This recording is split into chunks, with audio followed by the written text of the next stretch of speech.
बोलो कार्तिक महात्म की की जय। जय। कार्तिक महात्म का 35वां अध्याय। सौनक ऋषि पूछने लगे, हे लसूत जी, दूसरे का दिया हुआ पुण्य भी लगता है या बिना दिया हुआ पुण्य मिलता है?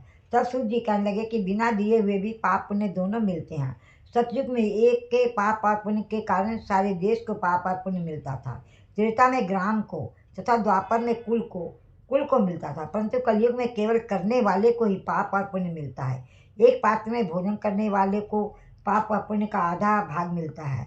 दूसरे की निंदा करने वाले, सुनने वाले अथवा चिंतन करने वाले को भी पाप पुण्य मिलता है। दूसरे के द्रव्य को चुरा कर दान देने वाले को पाप मिलता है। पाप या पुण्य का उपदेश देने वाले को छठा अंश प्राप्त होता है। प्रजा का छठा अंश राजा को मिलता है। शिष्य से गुरु, पिता से पुत्र, स्त्री से पति भी छठा अंश पाते हैं। स्त्री पति का आधा पुण्य पाती है। इस प्रकार बिना दिए भी पाप तथा पुण्य एक दूसरे को मिलता है। इसके अनुसार एक अत्यंत पुण्य देने वाला इतिहास सुनाते हैं। पूर्व काल में उज्जैनी नामक नगरी में ब्रह्म कर्म से भ्रष्ट, पापी, दुष्ट, बुद्धि रस कमल तथा खाल बेचने वाला, झूठ बोलने वाला, जुआरी, मदिरा पीने वाला, अवैश्यागामी धनेश्वर नाम वाला एक ब्राह्मण रहता था। वह क्रय विक्रय के हेतु अनेक नगरों में घूमता फिरता था। एक समय वह महिष्मती नगरी में गया और माल बेचने के लिए वहां पर एक मास तक ठहरा। एक दिन उसने नर्मदा नदी के तट पर जप करने वाले ब्राह्मणों को देखा।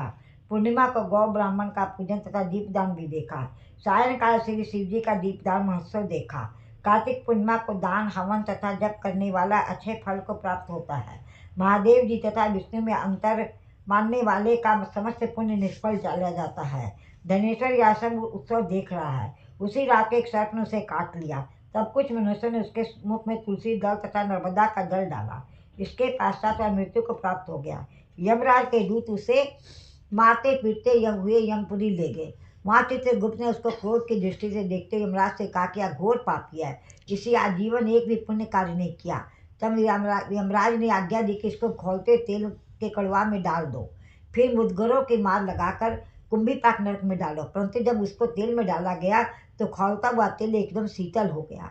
दूतों ने तत्काल जाकर वह बात यमराज को सुनाई तो वे भी आश्चर्यचकित हुए। ठीक उसी समय नारद जी यमराज की सभा में आ पहुँचे और यमराज को पूजित होने के बाद वे कहने लगे कि हे यम, या धनेश्वर महापापी होते हुए भी कार्तिक मास का व्रत करने वालों के सत्संग के प्रभाव से पुण्य आत्मा हो गया है। भक्तों द्वारा नर्मदा का जल तथा तुलसी जल इसके मुख में छोड़े गए, साथ ही विष्णु का नाम इसके कान में पड़ा। इन सब के कारण इसके पाप नष्ट हो गया। इतना कहकर नारद जी ब्रह्मलोक को चले गए।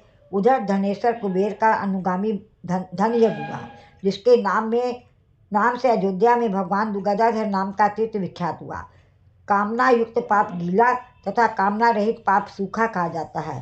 कार्तिक मास के व्रत के प्रभाव से मनुष्य द्वारा किए गए सूखे तथा गीले दोनों प्रकार के पाप नष्ट हो जाती हैं।